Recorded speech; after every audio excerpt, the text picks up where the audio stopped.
YCP యువత పోరుబాటుపై జగన్ రెడ్డి వ్యాఖ్యలకు మంత్రి నారా లోకేష్ కౌంటర్ ఇచ్చారు. ఫీజు పోరు నుంచి యువత పోరు అని పేరు మార్చుకోవడంపై సెటైర్లు వేశారు. శాసన మండలిలో ఫీజు రియంబర్స్మెంట్ తో పాటు ఉద్యోగ ఉపాధి కల్పన గురించి మాట్లాడేందుకు సిద్ధంగా ఉన్నామని లోకేష్ సవాల్ విసిరారు.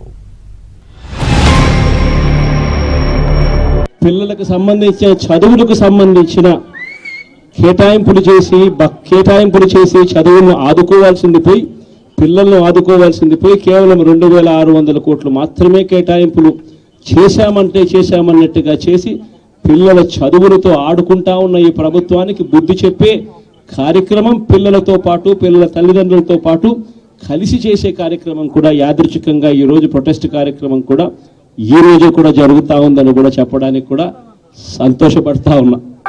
ఫీ రీయింబర్స్మెంట్ పైన మాట్లాడడానికి సిద్ధంగా ఉంది ప్రభుత్వం. ఉద్యోగాలు ఉపాధి కల్పన గురించి మాట్లాడడానికి సిద్ధంగా ఉంది.